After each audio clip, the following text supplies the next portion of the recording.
Já de volta com o Direto do Plenário. E vamos às imagens do plenário do Supremo Tribunal Federal. Neste exato momento, você acompanhando ao vivo o retorno dos ministros ao plenário do Supremo Tribunal Federal. A expectativa justamente agora é para a continuidade do julgamento que aconteceu na primeira parte da sessão, foi iniciado, da ação direta de inconstitucionalidade 5.135. Nós temos a perspectiva, portanto, do retorno deste julgamento e é o que vamos acompanhar ao vivo a partir de agora, direto do plenário. Podemos nos assentar, por favor?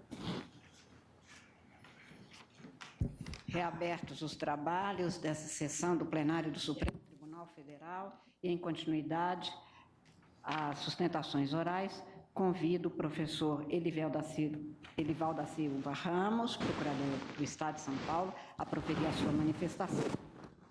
Vossa Excelência tem até 15 minutos para se pronunciar e está com a palavra.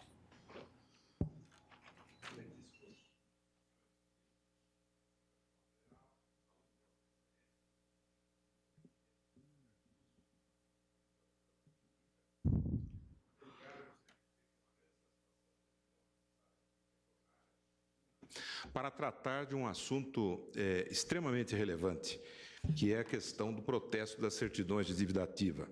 Esta é a matéria. Na realidade, do ponto de vista formal, temos uma arguição de inconstitucionalidade, por meio de ação direta, em que se questiona a constitucionalidade do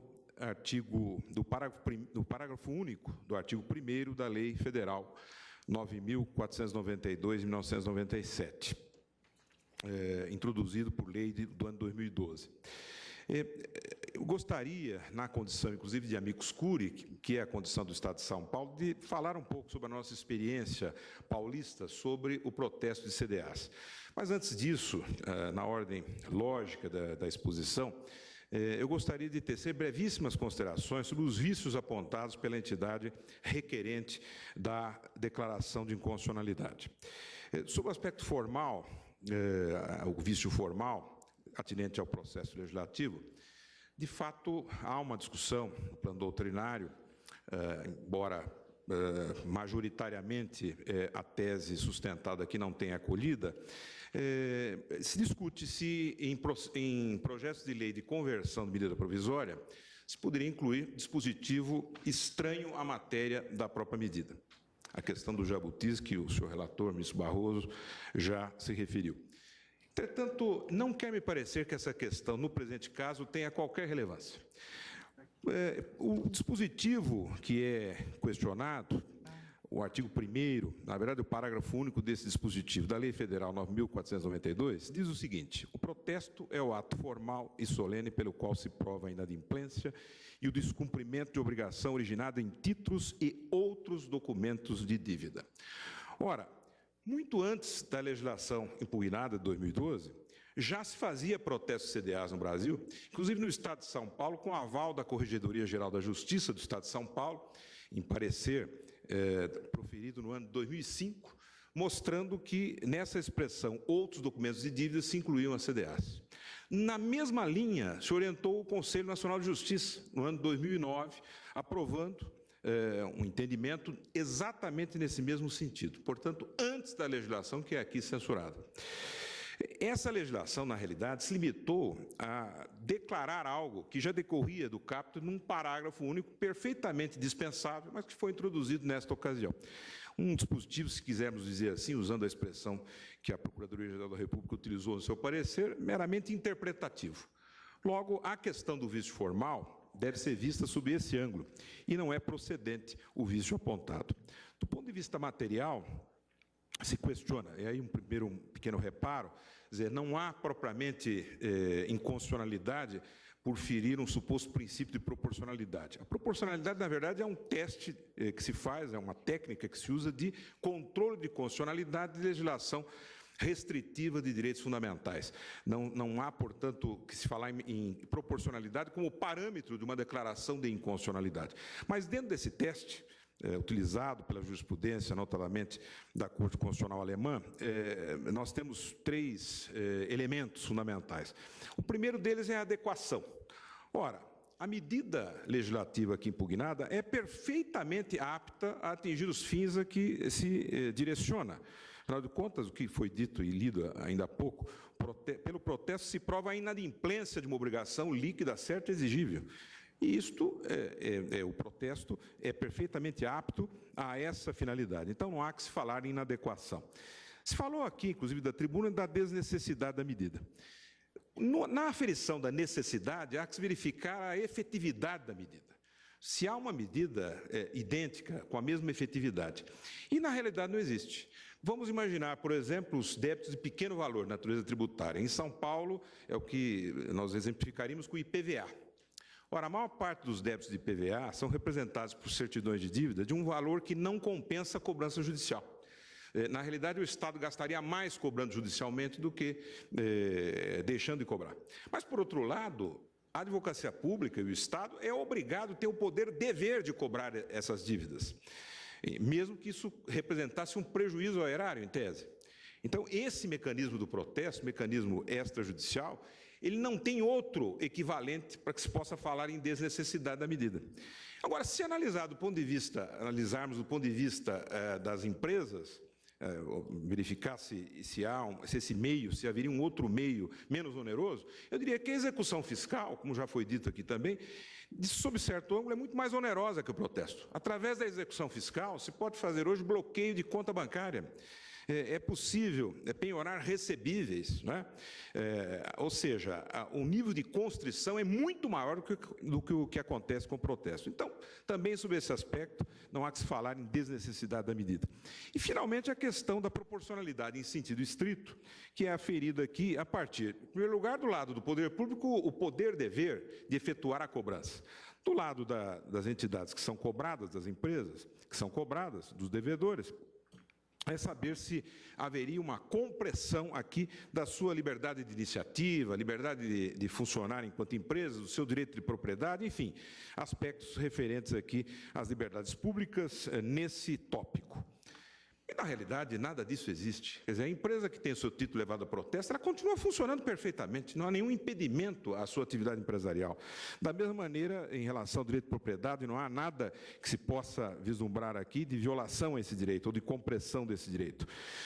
Por outro lado, se fala em que o poder público estaria utilizando aqui o mecanismo das chamadas sanções políticas, tão criticadas pela jurisprudência da Corte, e hoje constituindo diversos enunciados sumulares. Mas tampouco isso procede. Na realidade, sanção política existiria se houvesse algum empecilho, por exemplo, de acesso ao Poder Judiciário, quando o Poder Público coloca, por exemplo, limites para recursos na esfera administrativa desarrazoados. Não é disso que estamos tratando. Da mesma maneira, enfim, como lembrei ainda há pouco, não há que se falar em violação de liberdades fundamentais ligadas ao direito da empresa de exercer a sua atividade dentro da visão de livre iniciativa econômica. Logo, também não procede a increpação no tocante a esse terceiro requisito do teste de proporcionalidade. Em síntese, e aqui não foi arguido expressamente, mas o que tem estado por trás de todo o questionamento que se faz ao protesto de CDAs pelo poder público, invariavelmente é uma incompreensão da evolução do instituto do protesto. O que se costuma dizer é o seguinte: protesto é um instrumento para ser usado na esfera privada. Porque, originariamente, historicamente, o protesto assim começou, no direito cambiário, e tinha finalidades específicas no direito cambiário. Mas o Instituto sofreu uma evolução ao longo do tempo, passou a servir, por exemplo, mais recentemente aqui no Brasil, pelo Código Civil 2002, até para a interrupção da prescrição. Enfim, outras finalidades, o plano do direito falimentar também, foram agregadas ao Instituto. E a Lei 9.492, que regulamenta os serviços de protesto de títulos e outros documentos, simplesmente vincula o protesto à prova da inadimplência e descumprimento de uma obrigação líquida, certa e exigível. E o poder público, nesse aspecto, está em condição de isonomia, de igualdade em relação ao privado. Eu acho engraçado que se costuma dizer o seguinte, eu escuto muito isso, mas o poder público está fazendo isso, e veja um momento de crise econômica, por exemplo, em que as empresas estão devendo. Da mesma maneira que as empresas estão devendo, há uma crise fiscal de que não se tem notícia outra da mesma dimensão na história desse país. Mesmo a crise de 29 é inferior. Há diversos gráficos mostrando isso, em termos de queda do PIB, à crise atual. Então, se sonega, ou se pretende sonegar ao poder público um instrumento que as instituições privadas de cobrança dele se utilizam. Muitas delas para depois dizer que o Estado deveria terceirizar a cobrança da dívida ativa, porque o Estado não é eficiente na cobrança. Engraçado o raciocínio, que nega ao poder público instrumentos para que ele seja eficiente. Mas eu gostaria, de fato, mencionar aqui os impactos da aplicação dessa legislação no âmbito do Estado de São Paulo. Acho que esse é um aspecto específico que a finalidade do Instituto Amicus Curiae é contribuir para o debate e trazer dados efetivos. Veja que no Estado de São Paulo nós começamos a aplicar o protesto CDAs mais intensivamente a partir do ano 2012, exatamente aguardando a evolução de toda a discussão, primeiro no âmbito da Corregedoria Geral de Justiça do Estado de São Paulo, depois no âmbito do CNJ, em 2009, depois aprovamos no Estado de São Paulo uma legislação que expressamente previa o protesto CDAs, a legislação estadual, e nesse mesmo tempo a legislação federal sofreu esse acréscimo para explicitar que era possível o protesto CDAs. Muito bem, no ano 2012, houve aí protesto de 483 CDAs, foi apenas o início do processo, mas isso foi crescendo, atingindo, entre 2012 e 2016,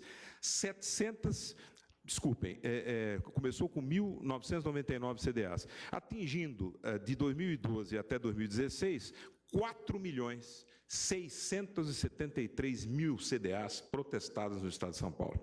Se nós tivéssemos, de fato, uma litigiosidade correspondente impugnando esses protestos, certamente o Judiciário de São Paulo já teria entrado em recuperação, não é judicial, porque é dele próprio, mas, enfim, estaria num mecanismo de absoluta inviabilidade de funcionamento. O índice de sustação requerida, proporcional a esses números que eu mencionei, é ínfimo, não chega a 1%. Nós, por outro lado, tivemos uma arrecadação nesse período, 777.000 CDAs foram pagas simplesmente com protesto, sem serem levadas a juízo, arrecadando para os cofres do Estado 1.640 bilhões de reais entre o finalzinho de 2012 até setembro de 2016. Então, esses dados mostram a eficiência do protesto, a sua contribuição inequívoca para a desjudicialização da cobrança de créditos fiscais.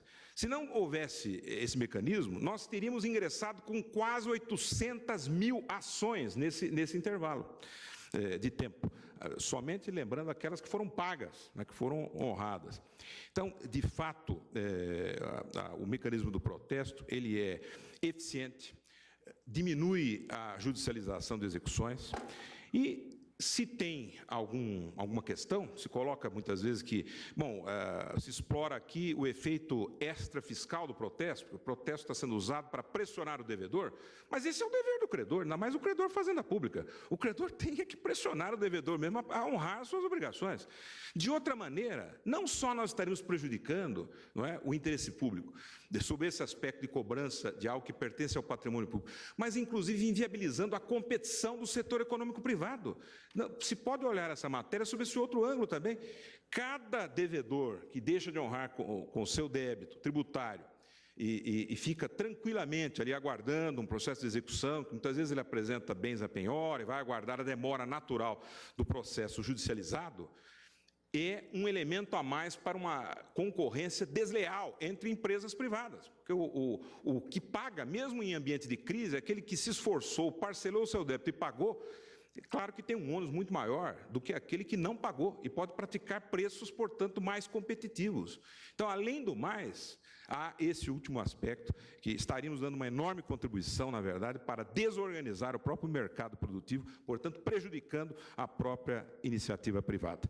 Enfim, eu quis trazer aqui essas questões referentes ao Estado de São Paulo para mostrar que nada disso que se diz, temor que nós trocaríamos protesto por processo de sustação, é verdadeiro. E, por outro lado, a efetividade, acho que foi aqui demonstrada por aquilo que trouxe em termos de números. Eu agradeço a Vossas Excelências pela paciência de ter me ouvido e peço, em nome do Estado de São Paulo, como amicus curiae, que seja esta ação julgada improcedente.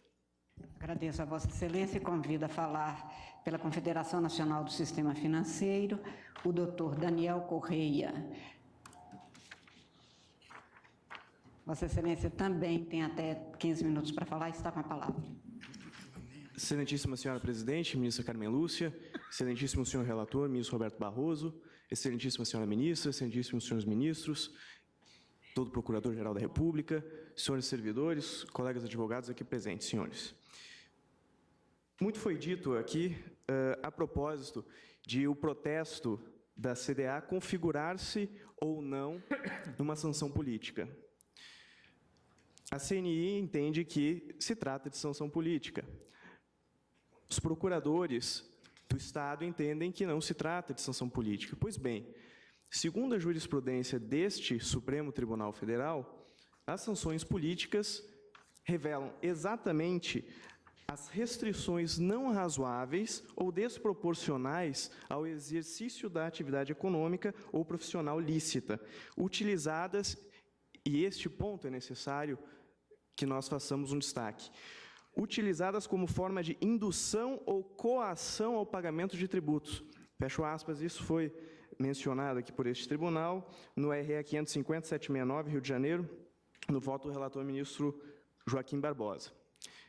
E nessa linha há inúmeras súmulas deste Supremo Tribunal Federal.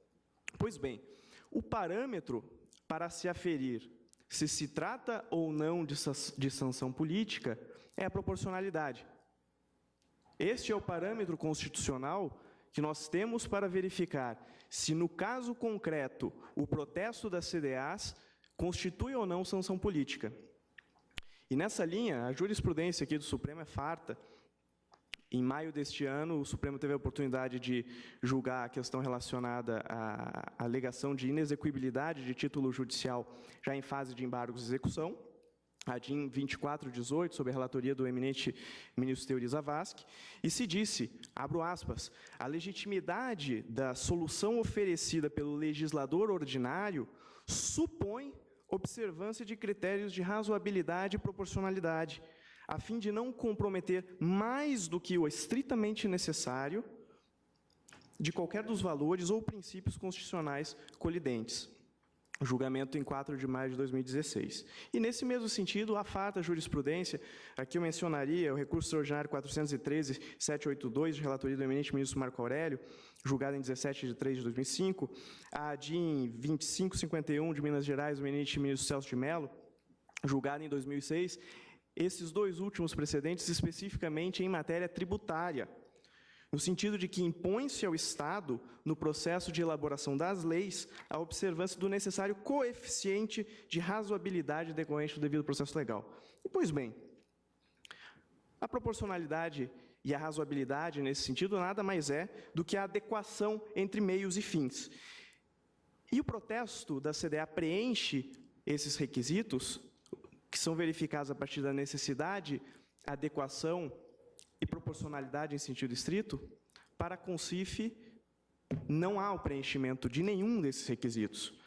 Primeiro, o protesto de CDA não é necessário. E por que não é necessário?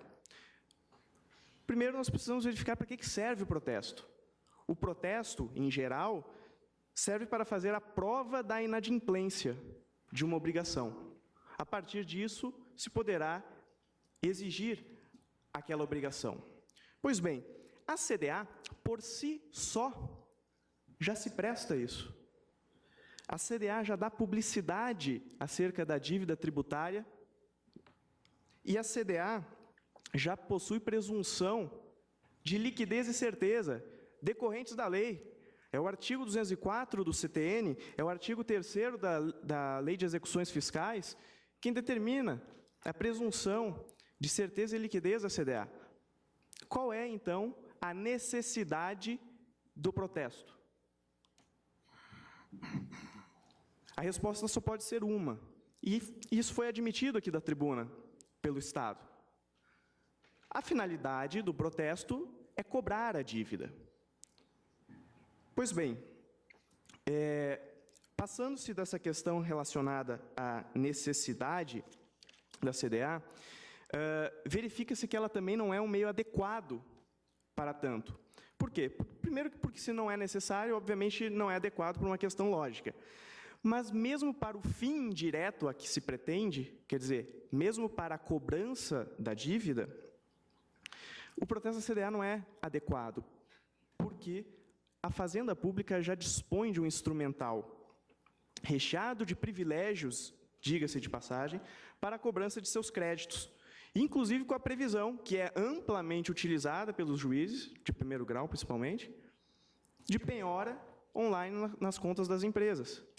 Quer dizer, há um meio adequado existente para a cobrança das dívidas. E, logo, se essa é a finalidade do protesto, verifica-se a inadequação do instrumento eleito. Mas há mais, excelências.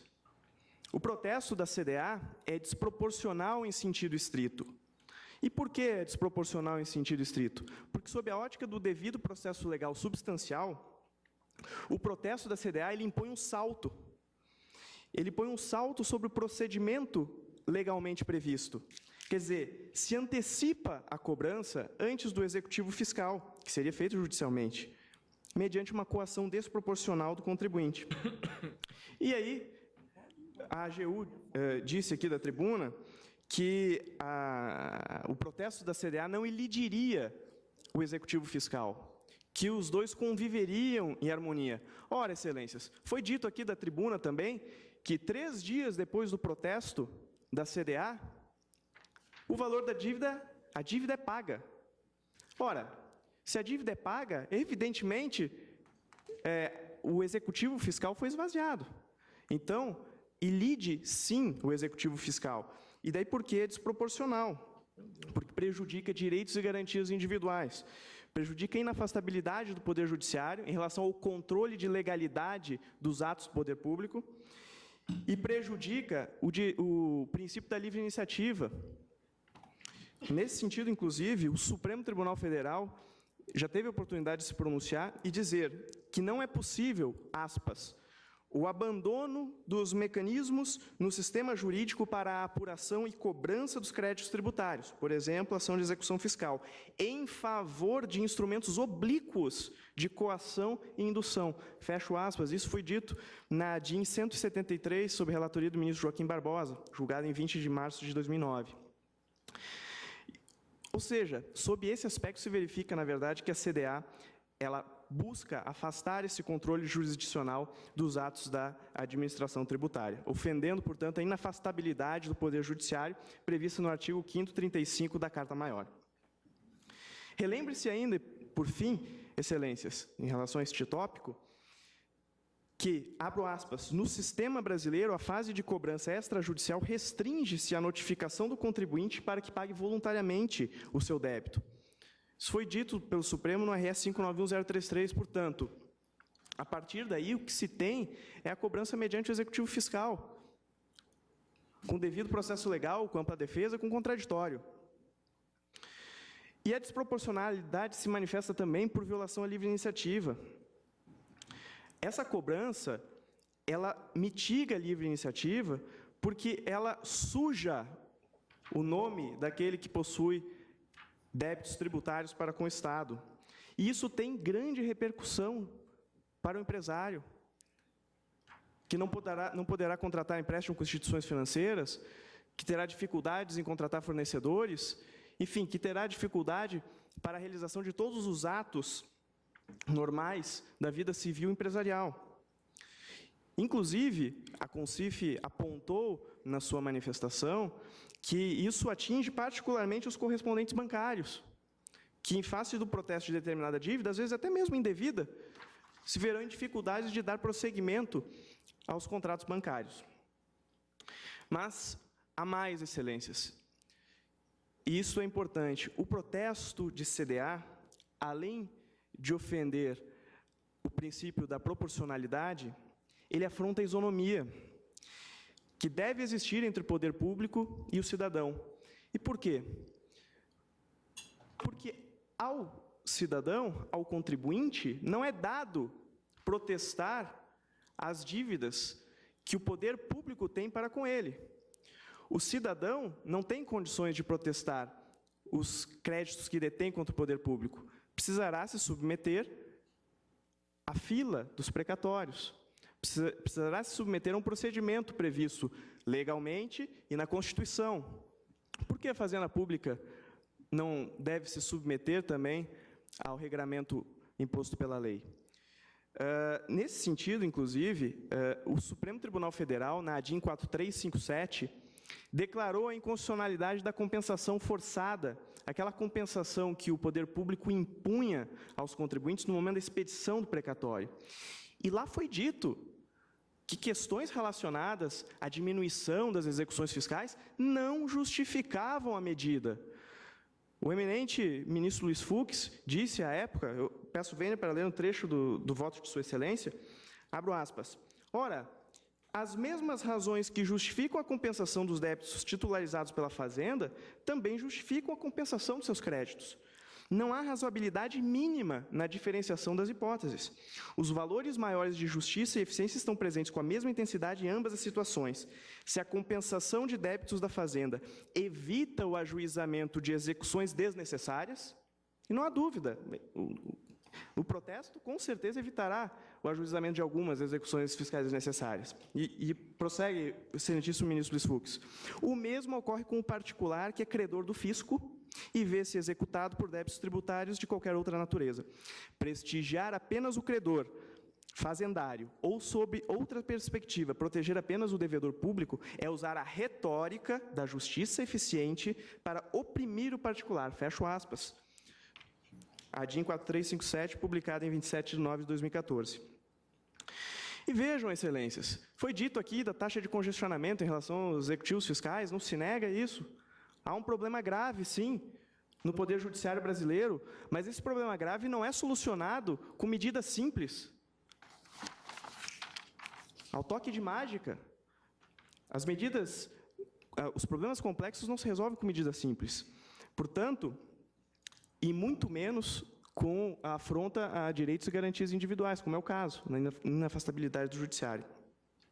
Para além disso, e para encerrar a exposição da CONCIF, nós gostaríamos aqui de salientar, principalmente em função da Portaria 693 de 2015, da Procuradoria da Fazenda Nacional, que retirou aquela restrição aos protestos apenas às dívidas de até R$50 mil, que há, sim, uma grande chance de haver uma troca no lugar das execuções fiscais que seriam ajuizadas, haverá uma substituição por ações ordinárias, questionando os mesmos débitos. E não só isso, a jurisprudência tem entendido que protestos indevidos geram, por si só, dano moral e ensejam, portanto, ações de responsabilidade contra aquele que protestou. Vejam, Vossas Excelências, nós substituiremos execuções fiscais por ações indenizatórias daqueles contribuintes que tiverem seus débitos protestados irregularmente. Isso não é raro. Todos nós sabemos, e basta verificar, o número de exceções de pré-executividade que são julgadas procedentes. Trocar-se-á 6 por meia dúzia. Diante dessas considerações, a CONCIF, muito respeitosamente, pugna pela declaração de inconstitucionalidade no parágrafo 1º do artigo 1º da Lei 9247 de 97 e a procedência da presente ação direta de inconstitucionalidade. Muito obrigado. Agradeço ao doutor Daniel Corrêa de seu Brasikovski, que devolvo a palavra ao eminente ministro relator, Roberto Barroso. Presidente, eu, desde logo, cumprimento os 4 advogados que estiveram na tribuna, doutor Cássio Borges, advogada-geral da União, doutora Grace Mendonça, o procurador do Estado de São Paulo, doutor Elival Silva Ramos, e o doutor Daniel Corrêa Zelbrasikovski. E acho até que a arrumação que pretendi dar às sustentações funcionou bem, com um excepcional amicus curiae de cada lado, expondo as razões para além das que vieram nas sustentações da CNI e da Advocacia Geral da União.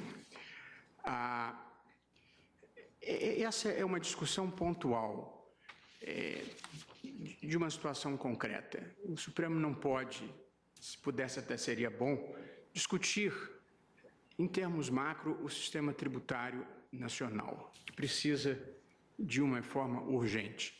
E acho que nessa matéria, qualquer pessoa que se debruce sobre ela tem que ter 2 preocupações. A primeira, a de lidar com a cautela possível com uma certa voracidade fiscal do Estado, de uma maneira geral. Esse é um prato da balança. O outro prato da balança é que a arrecadação tributária, ainda quando possa significar um interesse secundário, ela é muito importante porque é ela que financia os serviços públicos essenciais da sociedade. Portanto, é preciso ter um equilíbrio no exame dessa matéria, de modo a se conter a voracidade excessiva, mas também de modo a se proporcionar a eficiência desejável no funcionamento do sistema. Eu começo, presidente, e acho que não há dificuldade maior, assentando o cabimento da ação. Portanto, há legitimidade ativa por parte da CNI, já amplamente reconhecida, há pertinência temática, o ato impugnado tem caráter geral e abstrato, e penso que é este dispositivo impugnado, com todas as vênias da posição da Procuradoria-Geral da República, que permitiu efetivamente o protesto da certidão da dívida ativa. Portanto, eu não teria dúvida em assentar o cabimento da ação, presidente, e acho que não há nenhum fundamento razoável aqui que levasse ao não conhecimento.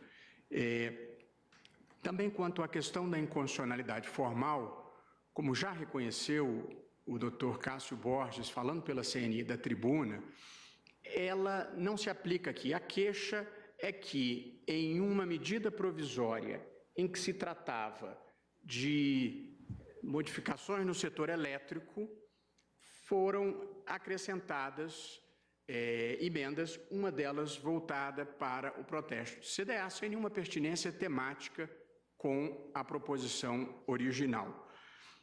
Nós já decidimos aqui, e em acórdão originariamente da relatoria da ministra Rosa Weber, cuja posição substancialmente prevaleceu, salvo uma questão de modulação, e por isso a redação do acórdão passou para o ministro Luiz Edson Fachin, nós já assentamos que há violação da competência do presidente da República nesses casos, porque ele é o árbitro da urgência e da relevância.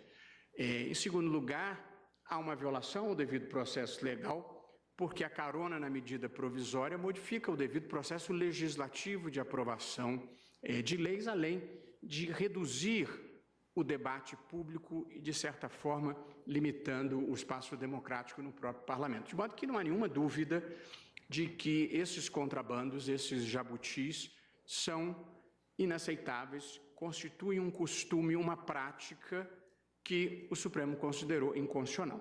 Porém, para preservar tudo o que ao longo dos anos havia sido aprovado, nós modulamos e demos efeitos ex nunc a esta decisão, de modo que tudo o que fora aprovado anteriormente ficou ressalvado e tem a sua validade reconhecida. É o caso desse dispositivo representado pelo parágrafo único desta lei específica, que precisamente prevê a possibilidade de protesto das certidões de dívida ativa. Portanto, presidente, eu rejeito a arguição de inconstitucionalidade formal e passo a enfrentar as alegações de inconstitucionalidade material que foram objeto de um debate, eu diria, de grande qualidade aqui na tribuna, com os argumentos bem lançados de um lado e de outro. A primeira discussão importante aqui é saber se este protesto caracterizaria ou não sanção política naquele sentido que tem sido interditado pelo Supremo Tribunal Federal. O protesto, como se sabe, é o ato formal pelo qual se documenta com fé pública, porque atestado por um oficial de protesto, que o devedor de um determinado título está inadimplente. É isto, de uma forma singela, o que significa o protesto. O Supremo Tribunal Federal tem entendido ao longo dos anos que não se admitem as sanções políticas, e a ideia do que seja sanção política já se materializou em 3 súmulas do Supremo, as de número 70, de número 323 e de número 547. Apenas para poupar a leitura de cada uma delas, o Supremo considera serem meios coercitivos ilegítimos para fins de recolher um tributo. 1. A interdição do estabelecimento. 2. A apreensão de mercadoria. E 3. A proibição de aquisição de estampilhas de impostos para poder continuar com a atividade. Essas são as 3 matérias objetivamente sumuladas. Em casos posteriores, o Supremo já considerou igualmente ilegítima, por considerar serem sanções políticas, providências como restrições à impressão de notas fiscais em bloco. E o Supremo também considerou inconstitucional a subordinação do pagamento de precatórios à prévia comprovação de ausência de débitos inscritos em dívida ativa. Portanto, o Supremo tem uma jurisprudência relativamente ampla e consistente no sentido de interditar as sanções políticas. Sanções, portanto, que interferem com o funcionamento legítimo da empresa para fins de receber, de coagi-la ao pagamento de tributo. A definição do que sejam sanções políticas é feita pelo Supremo em muitas decisões, e eu destaquei aqui, em primeiro lugar, uma do nosso decano, o ministro Celso de Mello, no RE 374981, em que Sua Excelência definiu sanções políticas como restrições estatais que, fundadas em exigências que transgridem os postulados da razoabilidade e da proporcionalidade em sentido estrito, culminam por inviabilizar, sem justo fundamento, o exercício pelo sujeito passivo da obrigação tributária de atividade econômica ou profissional lícita. Portanto, a ideia de sanção política traz, dentro da sua essência, os conceitos de razoabilidade e de proporcionalidade. Esta ideia de razoabilidade e proporcionalidade as ideias foram reiteradas em decisões sucessivas do ministro César Peluso e do ministro Joaquim Barbosa e do ministro Gilmar Mendes. E houve um caso um pouco mais recente, embora não tão recente, em que o Supremo ainda elasteceu um pouco a ideia de proporcionalidade e razoabilidade quando ele permitiu a cassação do registro especial de uma empresa fabricante de cigarros, porque era contumaz sonegadora do imposto sobre produtos industrializados e, portanto, o Supremo considerou, naquele caso específico, ser legítima a cassação do registro especial. Portanto, presidente, a resposta para este caso concreto, especificamente, a meu ver, uma vez caracterizado que sejam sanções políticas, é saber se a possibilidade de protesto de CDA viola os 2 direitos fundamentais arguidos, o do devido processo legal, de um lado, e o da livre iniciativa ou liberdade de empresa, do outro, do ponto de vista da requerente da ação, e se existe ou não vulneração ao princípio da proporcionalidade. Portanto, essas são as 2 etapas da conclusão do meu voto. Saber se há vulneração ao núcleo essencial de algum direito fundamental e saber se há violação do princípio da proporcionalidade. Começo por entender, presidente, que não há violação ao devido processo legal. O fato de existir uma via de cobrança judicial da dívida da Fazenda Pública não significa que ela seja a única admitida ou que tenha que ser exclusiva. E, portanto, não vejo nenhum tipo de restrição ou de vulneração ao devido processo legal em se conceber uma fórmula extrajudicial de cobrança da dívida da Fazenda Pública. E aqui gostaria de reiterar, pedindo vênia aos ilustres advogados que sustentaram diferentemente, que o fato de haver o protesto não impede que o devedor, o contribuinte, questione judicialmente quer a dívida, quer a validade, quer a legitimidade do próprio protesto. Portanto, eu acho que, uma vez não negado o acesso ao judiciário a quem queira impugnar o ato do poder público, tenho dificuldade de aquecer a tese de violação do devido processo legal.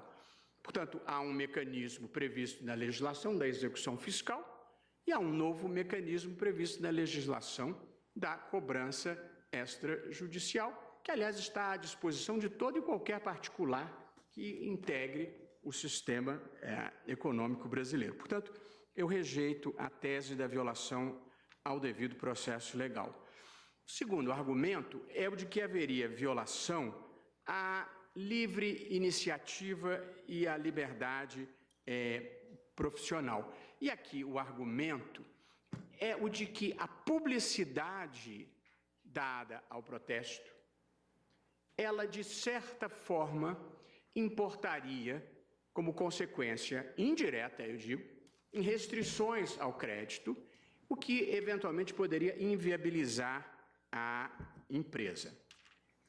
A publicidade, digo eu, ela é inerente ao protesto. E, portanto, este argumento valeria para considerar inconstitucional, portanto, o protesto feito pelo credor privado, que também tem uma ação para receber, também tem uma ação de execução para receber do devedor. E, não obstante isso, ele tem o direito de protestar o título. Portanto, se a publicidade do protesto feito pelo credor privado não é inconstitucional, por que seria inconstitucional o protesto feito pelo poder público, quando, penso eu, que o crédito público até exige mais transparência e mais visibilidade do que o próprio crédito privado. E, com todas as vênias, eu acho que a dificuldade do crédito não advém da publicidade, advém da inadimplência. E, portanto, é a valoração da inadimplência prévia do devedor que pode, eventualmente, levar à limitação do seu crédito, mas não, com todas as vênias, assim penso, a publicidade. De modo, presidente, que eu considero que não há violação a direito fundamental do contribuinte, seja na vertente do devido processo legal, seja na vertente da livre iniciativa. E, por fim, a questão da proporcionalidade da medida. A proporcionalidade, como todos sabemos, e já foi exposto com proficiência da tribuna, é um teste em que se faz a verificação da presença de 3 subprincípios. O primeiro deles é o da adequação. É preciso saber se o protesto feito pela Fazenda Pública é um meio adequado para o fim que ela visa, que é receber o seu crédito. A resposta é evidentemente sim. O próprio ilustre advogado que esteve na tribuna disse: qual é o propósito? É receber o crédito. Mas é isso mesmo. E como disse o procurador do Estado de São Paulo, a Fazenda tem o dever de procurar, por meios legítimos, receber o seu crédito. De modo que eu não teria nenhuma dúvida da adequação. É tão adequado e, de certa forma, induz ao pagamento, que é o que está fazendo com que se venha discutir isso. É o desconforto que o protesto traz e o êxito que ele tem tido, demonstrado pelos números que eu não conferi, mas não tenho razão para duvidar, trazidos pela Advocacia Geral da União, de que já recebeu, mediante protesto, 1,8 bilhão de reais, 1 bilhão e 800 milhões de reais, por força de protesto, recebeu extrajudicialmente, economizando o ajuizamento de 300 mil ações. O que considero também uma consequência indireta, mas importante, que é a imperiosidade da desjudicialização da vida no Brasil. E o procurador, o ilustre procurador do Estado de São Paulo, noticiou igualmente um recebimento relevante, que não retive exatamente o número, 5 bilhões?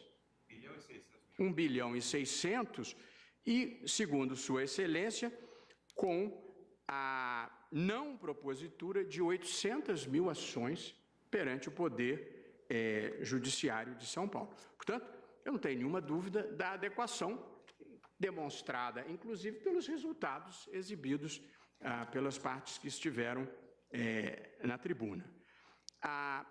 O segundo subprincípio, o segundo teste, é o teste da necessidade e a consequente vedação do excesso. É preciso saber se há um excesso do poder público ao prever a possibilidade deste protesto. Ora bem, o protesto é uma providência extrajudicial, consistente em, basicamente, uma notificação em cartório. Em rigor, o protesto é menos do que a instauração de uma execução fiscal, com a possibilidade de penhora de bens e, inclusive, como disse o ilustre advogado da Concif da tribuna, penhora online. Então, por que razão se deveria supor que o protesto é mais invasivo da esfera de direitos do devedor do que a execução fiscal? Não alcança o ponto. É possível que ele se mostre mais eficiente e, portanto, cause maior desconforto ao devedor, eu entendo. Porém, mais invasivo da esfera jurídica, certamente não é do que a possibilidade de o credor, logo ao início da ação, penhorar quantos bens encontre no patrimônio do devedor até o limite da dívida.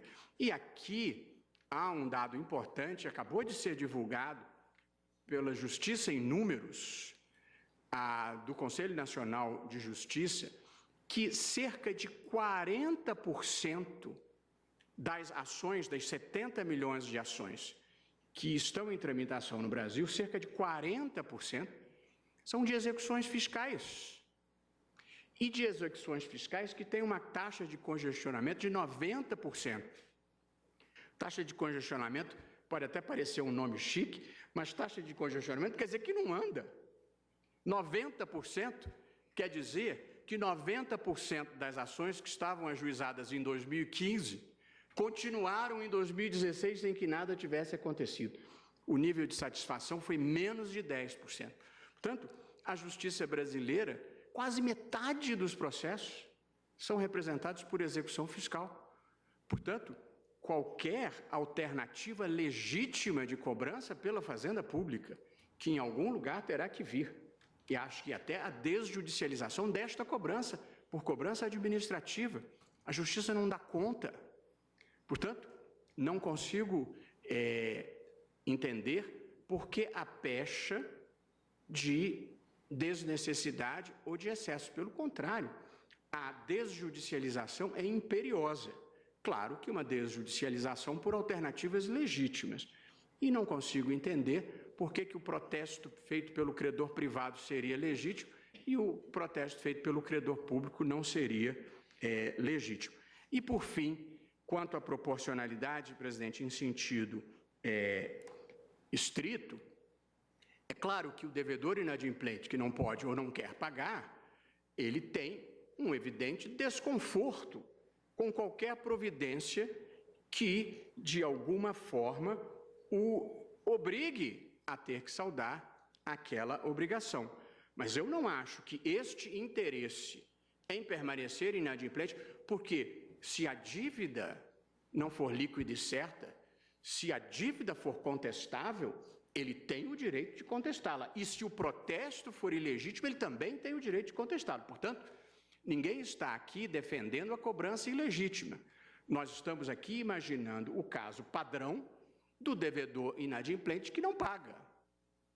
Portanto, eu acho que o interesse do devedor inadimplente em não pagar não é, na ponderação, no terceiro estágio da ponderação, na proporcionalidade em sentido estrito, eu não acho que este seja o interesse em não pagar, tenha maior peso de não pagar o que deve, tenha maior peso do que o interesse legítimo da administração de arrecadar o tributo que todos os outros pagaram. Portanto, o primeiro interesse é o da arrecadação, o segundo interesse legítimo que prepondera é o do descongestionamento do Poder Judiciário, e há um terceiro aspecto que eu considero importante em algumas áreas de atividade decisivo, é que o contribuinte que não paga, ele se torna um competidor com uma vantagem competitiva sobre o seu concorrente que honra as suas obrigações. E, portanto, também isso é extremamente negativo. A condescendência com a sonegação, além de todas as implicações que tem do ponto de vista fiscal, tem uma implicação do ponto de vista econômico, que é propiciar a concorrência desleal, e tem uma implicação do ponto de vista moral, que é o crime compensa, porque quem não está pagando tem uma situação mais favorável do que quem está pagando. De modo que, também no que diz respeito ao teste da proporcionalidade nos seus 3 subprincípios, com todas as vênias, aos ilustres advogados que produziram um trabalho excepcionalmente qualificado, eu sou convencido, presidente, que não há inconstitucionalidade e, portanto, a síntese da minha posição é a seguinte: o protesto das certidões de dívida ativa constitui mecanismo constitucional e legítimo de cobrança do crédito tributário, por não restringir de forma desproporcional quaisquer direitos fundamentais garantidos aos contribuintes e, assim, não constituir sanção política. Faço uma última observação antes de encerrar, presidente. Eu acho que, válida como é a lei, algumas cautelas são importantes e, portanto, eu acho que os entes da federação deveriam regulamentá-la para assegurar a impessoalidade e assegurar a igualdade entre os contribuintes. É preciso ter um critério geral, a meu ver, pelo qual se vai fazer protesto, para que a administração não possa escolher quem é o adversário que ela vai protestar e prejudicar. O critério tem que ser um critério objetivo, seja quantitativo, ou seja, o que legitimamente escolher o administrador, mas qualquer possibilidade de arbítrio da administração pública é negativa. Portanto, a lei é legítima, o protesto é legítimo, mas penso que, em nome da impessoalidade e da igualdade, ele deva merecer uma regulamentação própria. Mas isso não está em discussão aqui, isso é um obter dictum que acrescentei ao meu voto. Portanto, presidente, eu estou julgando improcedente a ação e, se vier a ser o caso, eu releio a tese que basicamente assenta que o protesto de certidão de dívida ativa é constitucional. É como voto, presidente. Agradeço a Vossa Excelência, o senhor ministro Edson Fachin. Senhora presidente, eminente relator, eminentes pares, principio saudando o eminente relator pelo voto, como sempre, acutíssimo e pela síntese que fez da aprofundada reflexão. Também saúdo os advogados, procuradores que ocuparam a tribuna e os procuradores do Estado de São Paulo. E principio, senhora presidente, por aquilo que me coloco de acordo com o eminente relator. Não há dúvida alguma tratar-se aqui de ação plenamente cognoscível. Também entendo inexistir qualquer dúvida sobre a legitimidade da recorrente. E também expresso concordância no sentido de afastar a preliminar suscitada pela Procuradoria-Geral da República quanto à ausência de uma arguição de constitucionalidade de todo o arcabouço legislativo.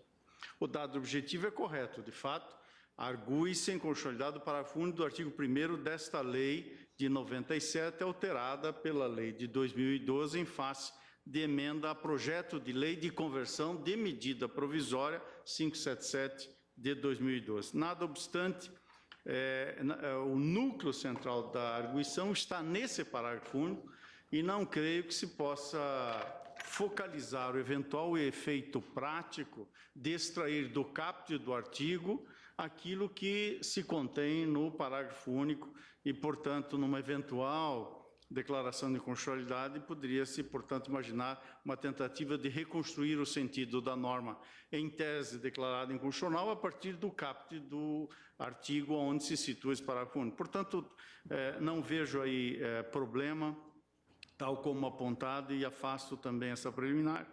E, de resto, no que diz respeito à inconstitucionalidade formal, não vou me ater aos elementos que colacionei, mas o eminente ministro relator, de modo mais que suficiente e arguto, bem evidenciou que, ao tratarmos dos chamados contrabandos legislativos, o pronunciamento majoritário desse plenário foi no sentido de preservar a legislação anterior àquele julgamento.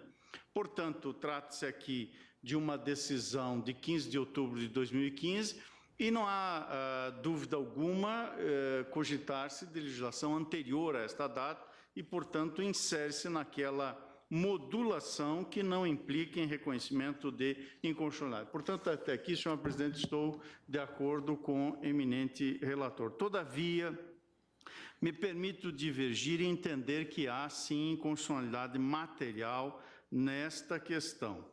E, a propósito disso, entendo que, sem descer às minúcias da legislação infraconstitucional, que cuida dos processos administrativos de onde provém os créditos inscritos em dívida ativa, no que se refere às alegadas inconstitucionalidades materiais do dispositivo impugnado, a parte requerente alega, abre aspas, que a utilização do protesto da certidão da dívida ativa pela Fazenda teria o único propósito de funcionar como meio coativo de cobrança da dívida tributária, procedimento esse que se revela a verdadeira sanção política, fecha aspas, o que, em sua compreensão, violaria o devido processo legal, tal como já foi dito e rebatido pelo eminente relator, na esteira do inciso 35º do artigo 5º da Constituição Federal. Esse, portanto, é o primeiro parâmetro constitucional de controle indicado pela parte requerente. Ademais, também sustenta que, em razão da publicidade de uma suposta impontualidade no cumprimento da obrigação, ali se tem esta publicidade de uma suposta impontualidade, a circunstância geradora de uma restrição de crédito comercial e, portanto, haveria violação à liberdade profissional, inciso 13º do artigo 5º da Constituição, a livre iniciativa econômica, artigo 170, parágrafo único, também da Constituição, e, consequentemente, a função social da propriedade, inciso 3º do artigo 170, e aos fins do Estado como agente normativo e regulador da atividade econômica, artigo 174, todos da Constituição. Portanto, são 5 parâmetros de controle e constitucionalidade, diante dos quais há de ser aferido se o dispositivo constante do parágrafo único desse artigo 1º são ou não os seus preceitos ali contidos constitucionais. Diante da dúvida, o eminente relator usou até a figura dos 2 pratos da balança para sopesar essas circunstâncias. Tenho para mim que um bom critério de solver a dúvida é consultar a jurisprudência desta Corte. E do que consultei, a percepção que auri da mesma consulta que fez o eminente relator foi, todavia, diversa quanto ao resultado. Verifico que o teor das súmulas 70, 323 e 547 parece esse teor das 3 súmulas indicar em direção diversa. Eis que esta Corte assentou em tais oportunidades que as chamadas, entre aspas, sanções políticas não podem ser utilizadas para a cobrança de débitos tributários, como se colhe do enunciado da súmula 70. É inadmissível a interdição de estabelecimento como meio coercitivo para a cobrança de tributo. Do enunciado da súmula 323, é inadmissível a apreensão de mercadorias como meio coercitivo para pagamento de tributos. E da súmula 547, não é lícito a autoridade proibir que o contribuinte em débito adquira estampilhas, despache mercadorias nas alfândegas e exerça suas atividades profissionais. Desses 3 enunciados, tenho para mim que subjaz aqui o seguinte argumento: a Fazenda há de procurar ao Poder Judiciário visando a cobrança via executivo fiscal do que é devido, mostrando-se impertinente recorrer a métodos que acabem inviabilizando a própria atividade econômica. Estou aqui a ler voto do ministro Marco Aurélio no recurso extraordinário 413.782, julgamento de 3 de junho de 2005. Portanto, com a devida vênia do eminente relator, acho que há 2 testes que o dispositivo impugnado não é aprovado, reprova diante de um teste de razoabilidade como consequência de uma percepção da proporcionalidade e também não passa no teste de necessidade. Em outras palavras, a incompatibilidade com o texto constitucional decorre da existência de outros meios adequados e menos gravosos para atingir o fim almejado pela cobrança de tributos. Registre-se ainda que a onerosidade é aferida em relação à atividade econômica, não em relação ao fisco. Ademais, é preciso reconhecer que o protesto de certidão da dívida ativa não é instrumento indispensável para o ajuizamento da ação fiscal. Isso porque a certidão já é um título extrajudicial, como vem no inciso 9, artigo 784 do Código de Processo Civil, que atesta a certeza e liquidez do crédito tributário, suspendendo a prescrição e lhe dando publicidade nos termos da Lei 6.830 de 1980, a lei pertinente. Ademais, ainda, o crédito tributário tem também privilégios que lhe garantem preferência na execução. Portanto, não vejo como sustentar esta possibilidade. Entendo que, sendo dispensável o protesto para o ajuizamento da execução, a utilidade do protesto restringe os efeitos que não decorrem da lei, mas de práticas do mercado. E é, portanto, à luz dessa restrição nas atividades privadas que se examina se o protesto da certidão poderia estender seus efeitos para além da execução fiscal. Tenho para mim, pedindo todas as vezes ao ilustre ministro Luiz Roberto Barroso, que a resposta se afigura negativa, ao menos à luz dos enunciados dessas 3 súmulas, que entendo não tenham sido revogadas por esta Corte. E digo ainda, e já em conclusão, senhora presidente, que as restrições opostas à obtenção de crédito podem, não raro, equiparar-se à indevida restrição nas atividades comerciais dos contribuintes. O crédito é, com frequência, um dos instrumentos da atividade empresarial, tanto em relação às mercadorias, quanto ao próprio exercício da atividade profissional. E, na linha dos precedentes suscitados nesta Corte e contidos nos preceitos das 3 súmulas mencionadas, entendo que, no ponto, há uma sanção desproporcional em relação às atividades privadas. A execução fiscal é um instrumento menos oneroso para o tempo em que autoriza a ação fiscal, não restringe desproporcionalmente a atividade empresarial. Há, portanto, e assim concluo, senhor presidente, inegável inconstitucionalidade na instituição de modalidade de cobrança mais onerosa ao desempenho da atividade econômica. Então, em síntese, acompanho o eminente relator ao rejeitar a inconstitucionalidade formal, mas peço vênia para divergir e entender que o protesto de certidão de dívida ativa configura ilegítima sanção violadora da livre atividade econômica lícita, nos termos do parágrafo 1 do artigo 170 da Constituição da República Federativa do Brasil, a razão pela qual, ante a incompatibilidade com o texto constitucional, há, em meu modo de ver, inconstitucionalidade material. Peço vênia ao eminente relator e ao entendimento diverso sustentado de modo arguto da tribuna, mas voto pela procedência nesse aspecto da ação direta de inconstitucionalidade. É como voto, senhor presidente. Agradeço a Vossa Excelência, ministro Teori Zavascki. Senhor presidente, eu vou pedir todas as vênias ao ministro Fachin para acompanhar o ministro relator integralmente, e eu faço com base nas razões exaustivas e profundas e por ele colocadas no seu voto. Apenas a título de resumo dessas ideias, eu tenho as seguintes anotações. Primeiro, a natureza da CDA. A CDA é um título executivo extrajudicial. Portanto, com presunção de liquidez, certeza e exigibilidade semelhantes a outros títulos, com a diferença em favor do devedor de que é formado mediante um processo administrativo contraditório, com a faculdade da parte de nele intervir e se defender.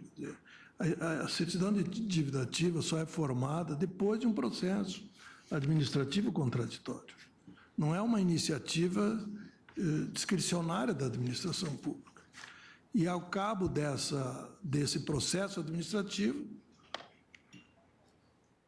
há a formação do título executivo, que tem essa presunção de legitimidade, certeza e liquidez, idêntica a outros títulos, ou até, em algumas situações, com uma transparência de certeza e liquidez muito maior do que outros títulos executivos arrolados no Código de Processo.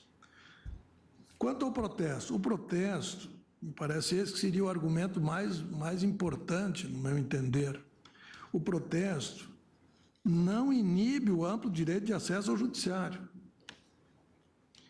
que, provocado pelo devedor judiciário, certamente saberá conter os excessos porventura praticados pelo fisco, inclusive mediante provimentos de antecipação de tutela de caráter inibitório, se for o caso. Aliás, da tribuna se deixou isso claro na última manifestação, de que o devedor sempre poderá ajuizar até mesmo ação ordinária, como, aliás, ocorre com qualquer devedor.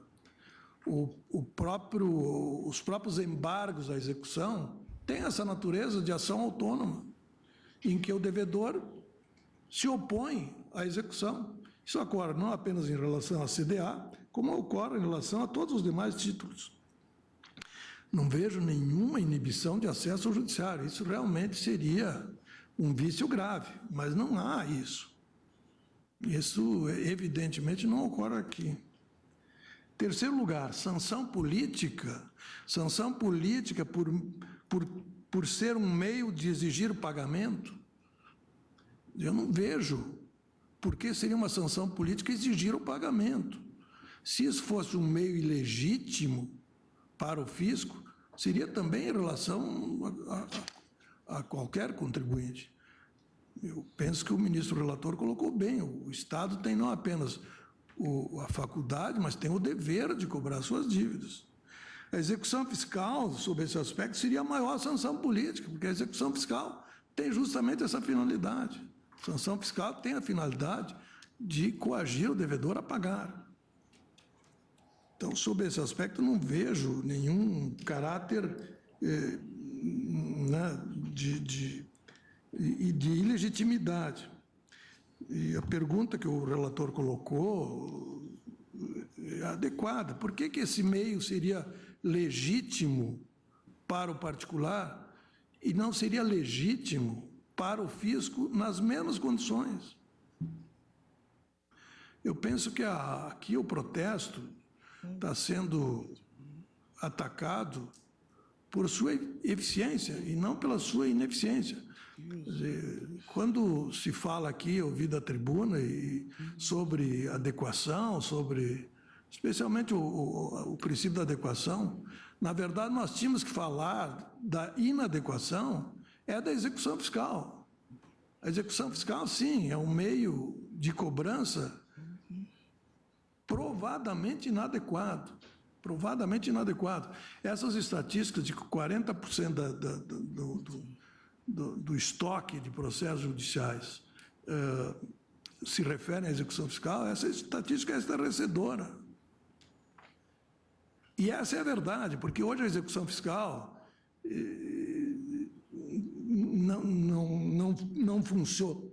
não funciona porque ela permite estratagemas de demora por parte do devedor. E geralmente, a demora se dá por falta de um substrato patrimonial do devedor para arcar com a dívida.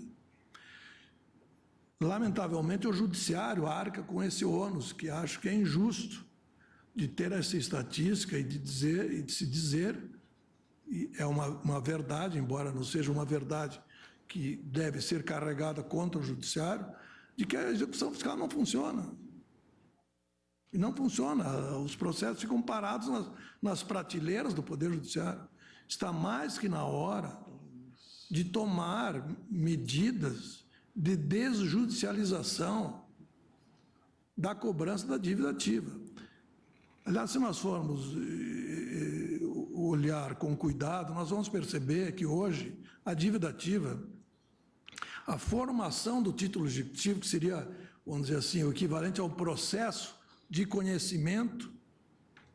O processo de conhecimento é um processo destinado a formar um título.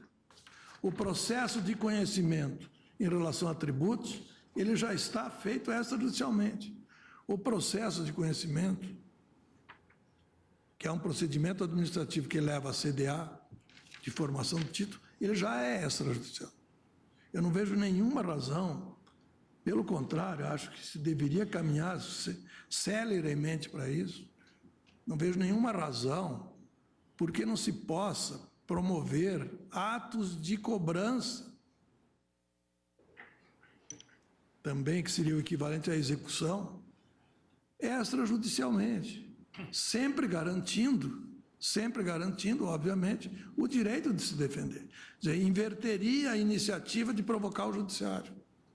Em vez de o credor, titular de um título executivo, provocar o judiciário, ele, com a sua presunção, ele podia tomar algumas medidas de cobrança, como é o caso do protesto, sem prejuízo do devedor tomar a iniciativa.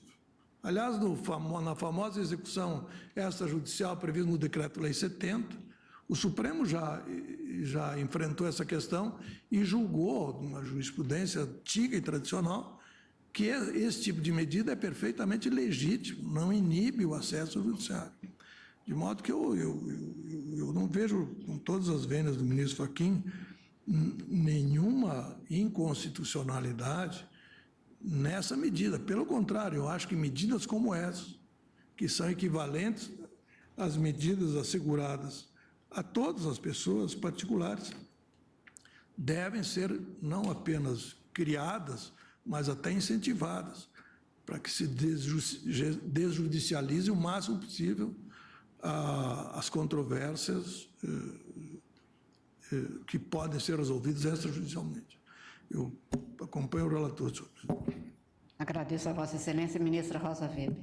Senhora presidente, na linha do que esse plenário decidiu na ADI 5127, quanto ao chamado contrabando legislativo, no sentido de lhe emprestar eficácia ex nunc, a inconstitucionalidade formal, que lá reconhecemos, eu acompanho o eminente relator rejeitando ou julgando improcedente a ação no que diz com a inconstitucionalidade formal. E quanto à inconstitucionalidade material, eu peço todas as vênias ao ministro Fachin, mas também não visualizo no protesto das CDAs a natureza ou a qualificação de sanção política na acepção que a jurisprudência dessa Corte emprestou às sanções chamadas políticas nas súmulas 70, 323 e 547. Não vejo violação à livre iniciativa, à minha liberdade profissional e menos ainda, com todo respeito, ao devido processo legal. Me reporto igualmente às achegas trazidas pelo ministro Theory para concluir por um juízo de improcedência, acompanhando como sempre, brilhante voto do eminente relator. Agradeço a Vossa Excelência, ministro Luiz Fux. Senhor presidente, agradeço à Corte, ilustres representantes das partes que assumiram a tribuna. Senhor presidente, eu, pedindo vênia ao ministro Edson Fachin, eu gostaria de incorporar ao meu voto tudo quanto foi exposto pelo ministro Roberto Barroso, o ministro Theory e agora a ministra Rosa Weber. E para, digamos assim, extrapolar um pouco os fundamentos que foram aqui suscitados, eu lembraria, porque nós julgamos com muita reiteração no Superior Tribunal de Justiça, até um dado momento, que, dispondo a fazer uma pública de execução fiscal, seria desnecessário o protesto, portanto, o que não é necessário no processo é proibido, falta interesse de agir, então não admitimos assim o protesto.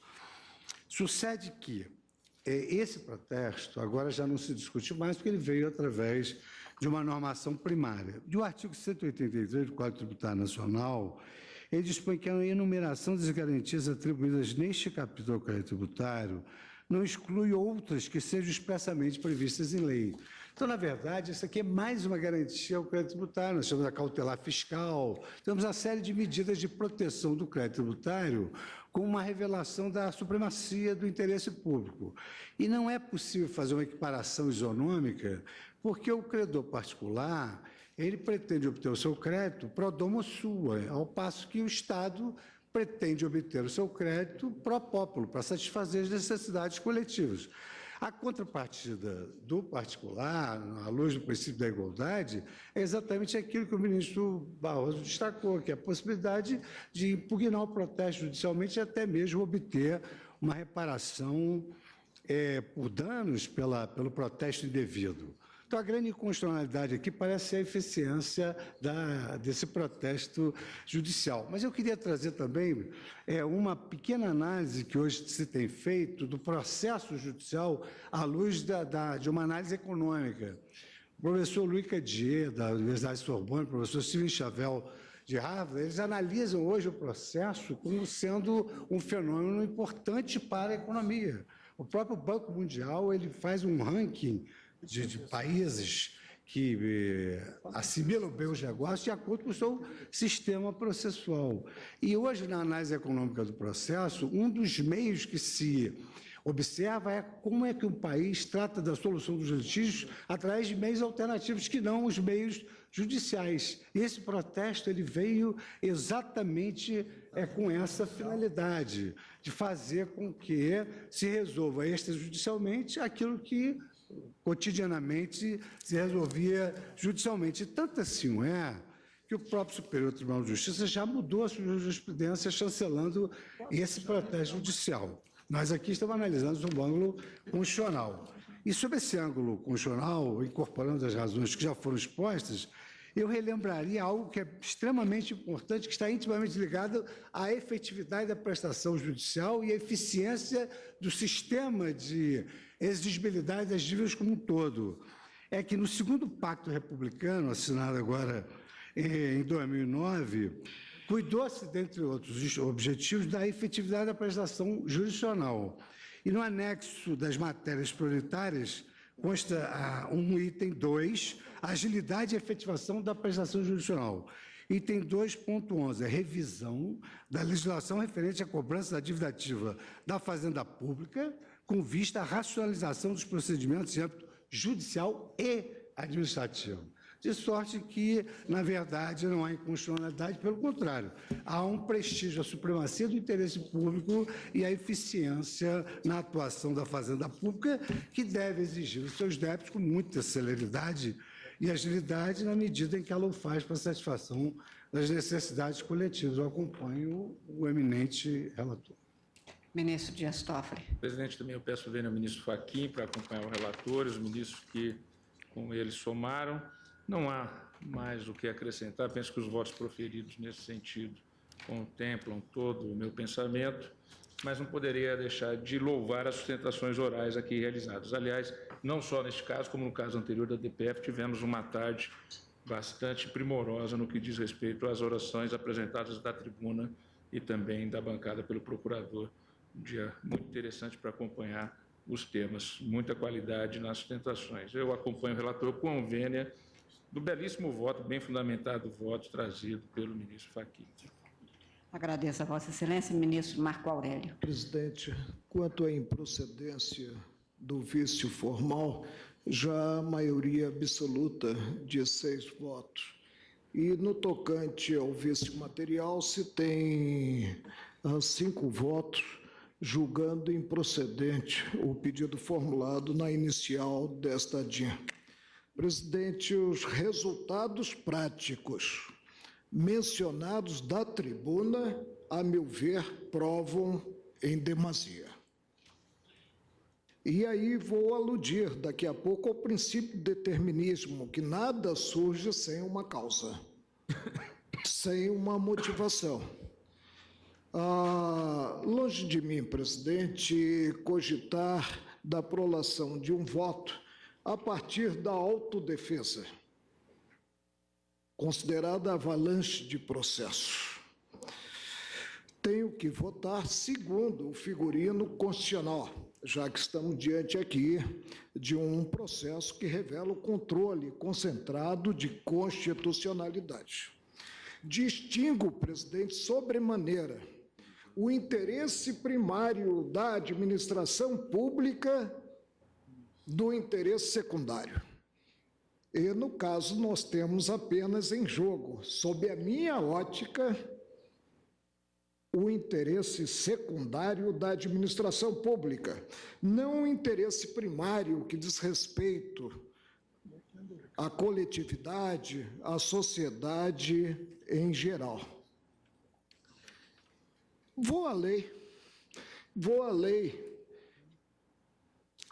do protesto para constatar o que é essa figura, esse instituto denominado protesto. Está em bom português. É o ato formal e solene pelo qual se prova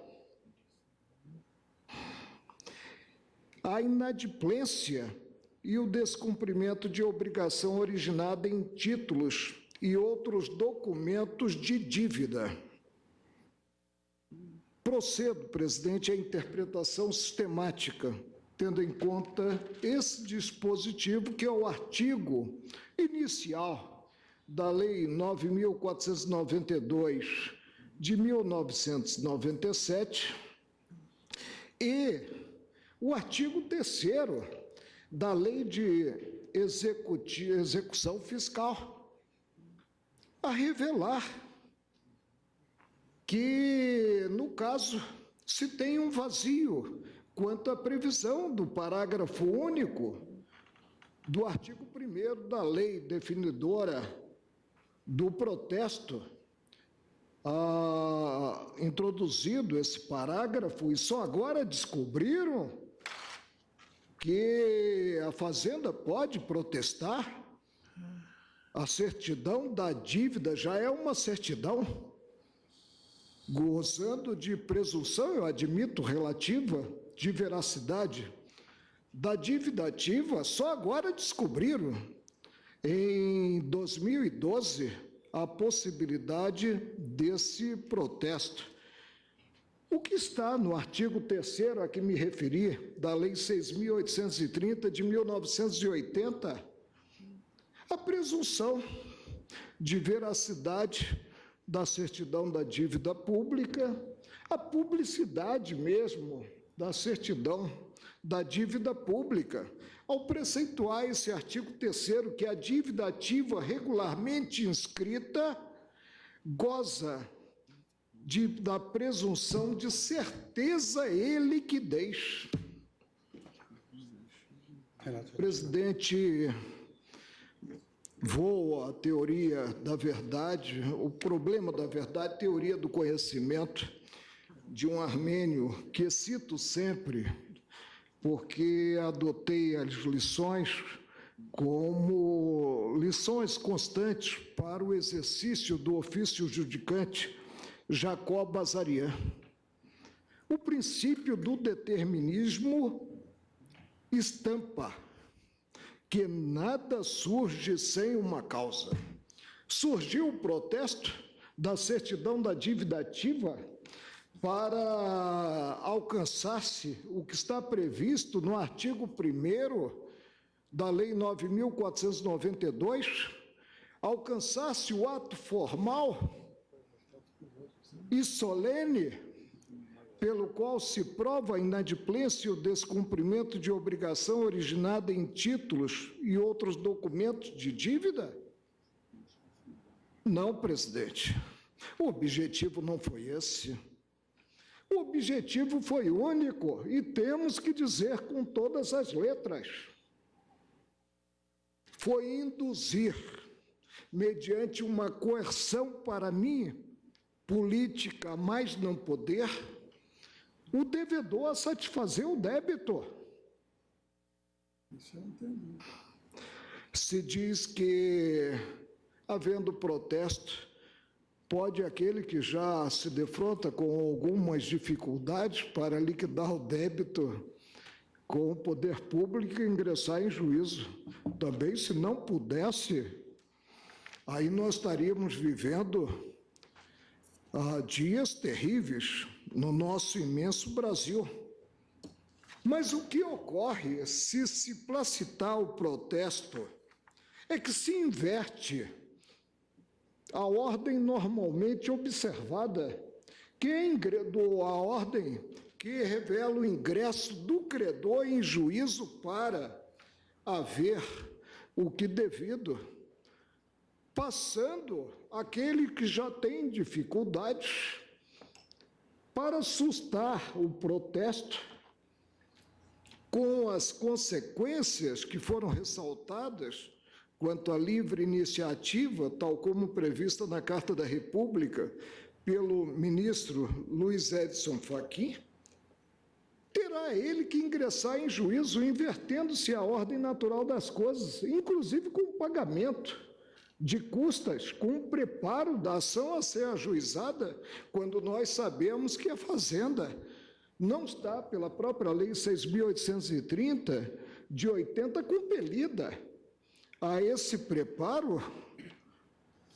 Mais ainda, presidente, no caso do protesto só tem o devedor, um caminho, que é o caminho de ingresso ao judiciário. No caso do executivo fiscal, não. Ele pode ajuizar o que eu reputo ação, os embargos à execução, uma ação de impugnação, aquela execução movida contra si.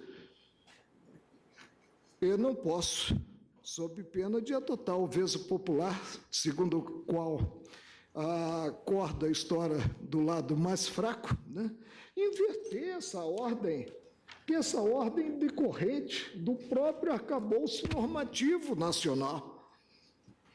Há mais, presidente. E, no caso, vou inaugurar a divergência, muito embora já haja maioria de 6 votos, quanto à procedência do vício formal. O que houve, no caso, foi encaminhada uma medida provisória tratando da extinção das concessões de serviço público de energia elétrica e a prestação temporária do serviço sobre a intervenção para adequação do serviço público de energia elétrica, com dispositivos versando essa matéria única. O que ocorreu no âmbito do Congresso, eu não sei em que casa, já que as casas devem atuar examinando a medida provisória separadamente. Houve a inserção na lei de conversão, e eu não sei que conversão ocorreu, porque não havia nada sobre protesto da CDA. Houve a inserção do artigo 25. Presidente, no projeto de lei, reconheço de iniciativa do presidente da República, qualquer emenda deve guardar pertinência. O que eu posso dizer quanto à medida provisória presente o devido processo legal normativo ou legislativo?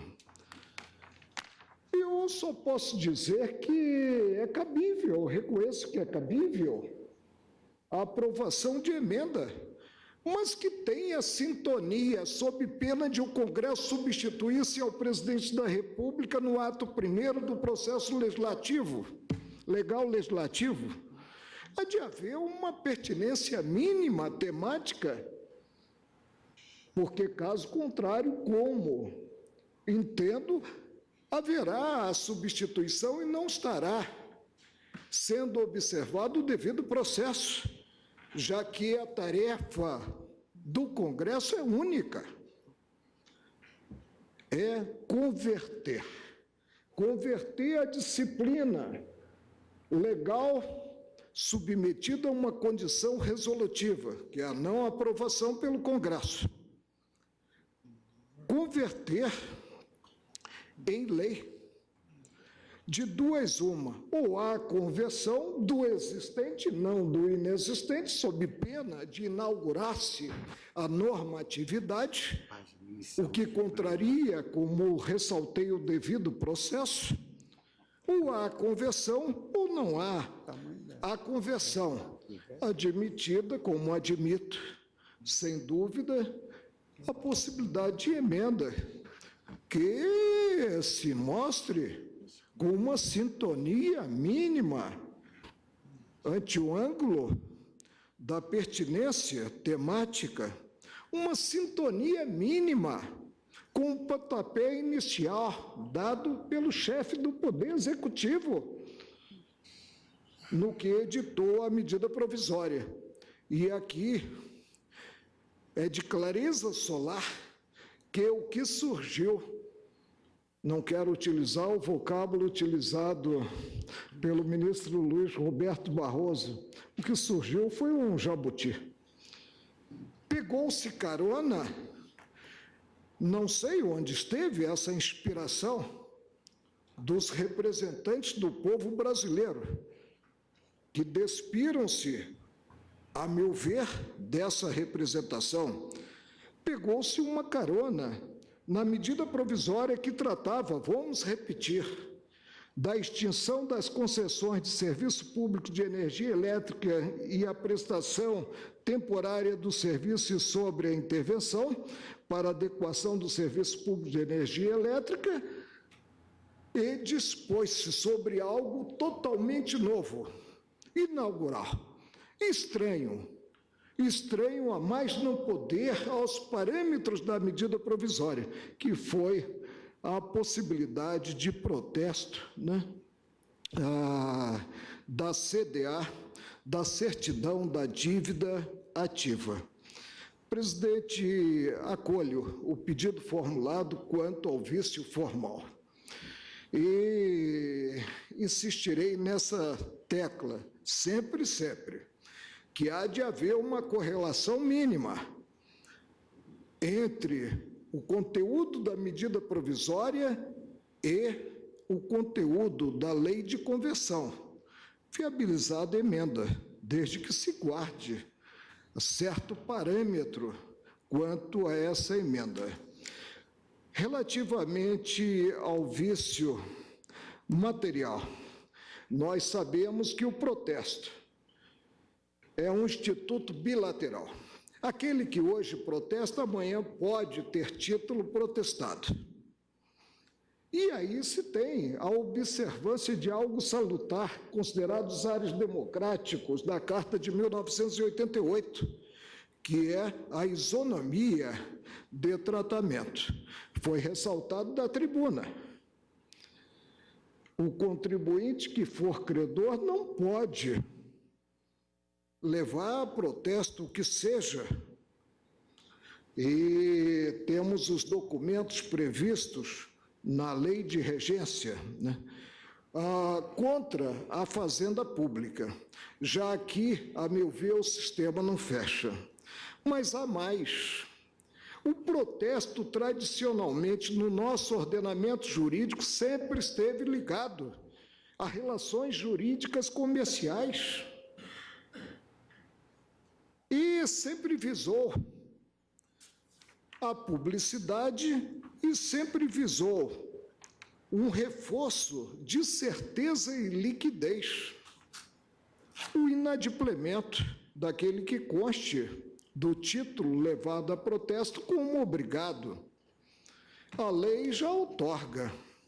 Como tive a oportunidade de ressaltar, tendo em conta o artigo 3º da 6.830 de 80, a lei já contempla a certeza e a liquidez, a presunção relativa, afirmo, de legitimidade da CDA.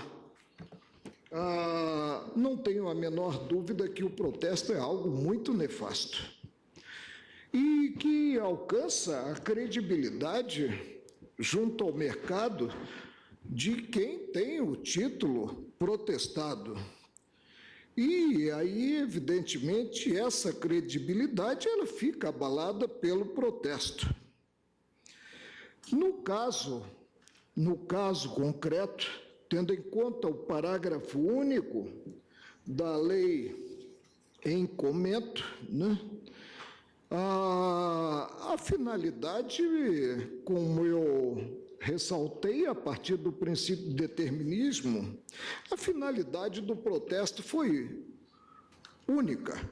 Não foi tornar conhecida do devedor a dívida, porque teria a Fazenda, o Executivo Fiscal, com a intimação do devedor, podendo ele exercer os direitos alusivos à defesa previstos na Lei 6.830, de 1980.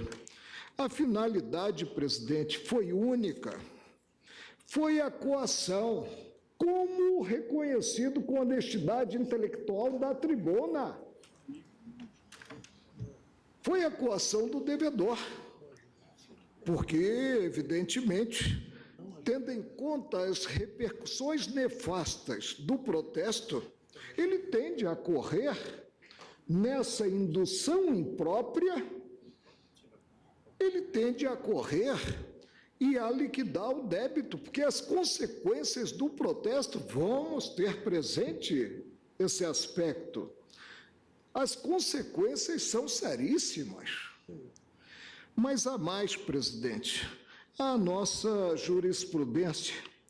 E, no caso, né, nós temos que essa jurisprudência, conforme citado em memorial, apresentado pela requerente Confederação Nacional da Indústria CNI, né, em papel timbrado, não estou fazendo propaganda, do escritório de advocacia Dias de Souza, né?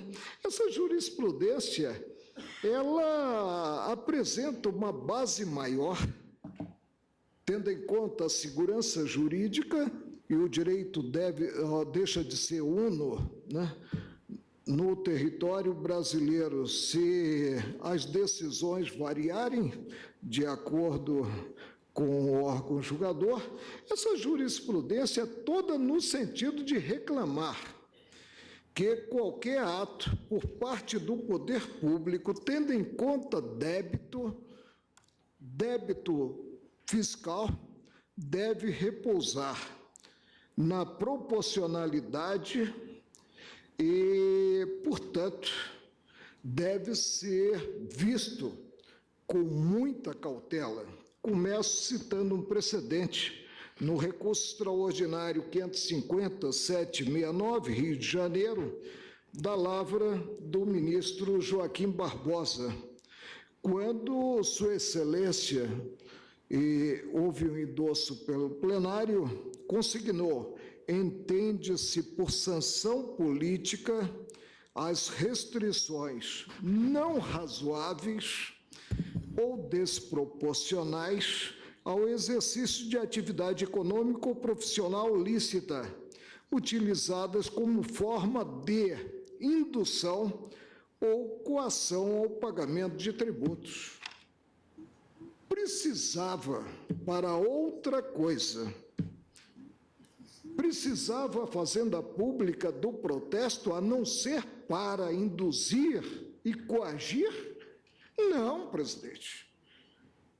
Não, porque a CDA ela está bem definida em termos de força jurídica na Lei 6.830, de 1980.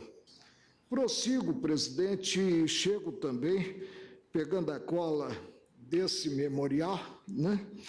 Volto aos bancos escolares, há um precedente da lavra do ministro Celso de Mello, que está na folha 2 do memorial, e alusivo ao agravo de instrumento 579452. Sua Excelência, com a mestria de sempre, o que fez ver? Suscitou-se na causa de que se originou o presente agravo instrumento controvérsia impregnada do mais alto relevo jurídico. Refiro-me, disse, à discussão em torno da possibilidade constitucional de o poder público impor restrições, ainda que fundadas em lei, destinadas a compelir o contribuinte inadimplente a pagar o tributo e que culminam quase sempre em decorrência do caráter gravoso e indireto da coerção utilizada pelo Estado por inviabilizar, e aí prossegue inviabilizar a atividade econômica. Prossegue Sua Excelência, o Estado não pode valer-se de meios indiretos de coerção. E aqui se tem um meio que passa a ser até direto, né? Ou paga ou levo a CDA a protesto, né? Escancarando, né, a sua inadimplência, ao invés de ingressar em juízo com o Executivo Fiscal. O ministro Luiz Edson Fachin, nesta sentada, mostrou qualidade de juiz, porque adotou postura coerente com o que já citara anteriormente na repercussão geral no ARE do Rio, aqui deve ser Rio Grande do Sul, no ARE 914045, quando proclamou, e eu subscrevo a proclamação de Sua Excelência como devo ter subscrito no caso concreto, é inconstitucional. Restrição imposta pelo Estado ao livre exercício da atividade econômica ou profissional. Claro que não se colocou, né, o devedor da CDA no chilindró, não foi isso, né? Quando aquelas forem utilizadas como meio de cobrança indireta de tributos. Volto, presidente, à passagem do tempo. Somente em 2012, não sei porquê, se em razão da deficiência de caixa ou não, né? Somente em 2012, num passe de mágica, pensou-se no protesto da CDA. Pensou-se no protesto da CDA para quê? Para simplesmente alcançar-se a satisfação do tributo. Presidente, os exemplos citados da tribuna quanto à liquidação de débitos que foram levados a protesto provam para mim, em demasia, o objetivo visado. O objetivo visado não foi outro, senão compelir coercitivamente, sob o ângulo político, o devedor a satisfazer o débito existente. Talvez, se não será o caso, porque aproximamos-nos aí da maioria para julgar improcedente o pedido formulado. Mas, considerada a premissa de meu voto, talvez chegássemos a mais um verbete, considerados os três que já revelam glosa coerção política para alcançar-se a satisfação de tributo, a edição de mais um verbete a revelar essa mesma coação política. Julgo procedente o pedido formulado, quer sob o ângulo formal, quer sob o ângulo material, sem impor custas à Fazenda. Obrigada. Senhores ministros, nós deveríamos continuar colhendo os votos ainda do ministro Celso e o meu, mas o ministro relator me indica que haveria uma necessidade de ausência em dado de Sua Excelência, o que nos demandaria ter que indicar o adiamento da finalização deste processo, uma vez que não se admite a continuidade sem o relator. Eu peço todas as desculpas, presidente, mas como normalmente terminamos às 18 horas, eu tenho um compromisso acadêmico no Rio, que eu marquei e preciso pegar um voo. Eu, da minha parte, não me importaria que continuasse e, portanto, o ministro Teori me acompanhou, o ministro Fux que nós temos um obstáculo, como já anunciado pela presidente, regimental. Então, eu peço desculpas, mas eu, de fato, preciso me retirar, presidente. Compreensível?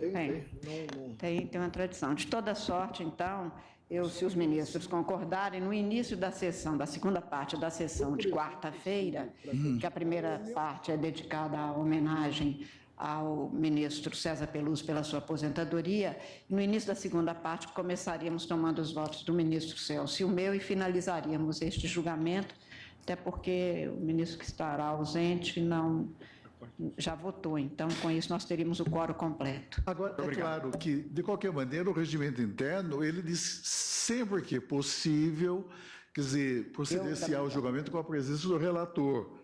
O que não significa que seja inviável ou a conclusão do julgamento, especialmente no estágio em que este já se encontra, sem a presença do relator. O que é medida excepcional, mas não é vedada pelo regimento interno.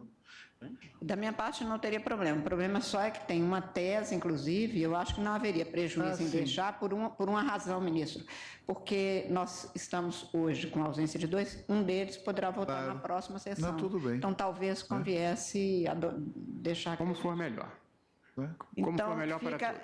Eu proclamo o resultado provisório, no sentido de que o ministro relator julgou improcedente a ação, no que foi acompanhado pelos ministros Teori Zavascki, Rosa Weber, Luiz Fux, Dias Toffoli, julgando procedente a ação, portanto, divergindo o ministro Edson Fachin e o ministro Marco Aurélio. Julgamento suspenso para continuidade na segunda parte da sessão da próxima quarta-feira, com os votos daqueles que não puderam se pronunciar hoje. Também seria chamado daquela extradição? Sim, os dois. A extradição também, na sequência desse, será chamado como seria hoje. É porque é um tema importante, não é? Sim, muito, da maior significação. Eu agradeço, então, aos senhores ministros, Procurador-Geral da República, senhores advogados, senhora secretária das sessões, senhores servidores. Declaro encerrada a presente sessão, agradecendo a presença de todos, desejando a todos uma excelente noite.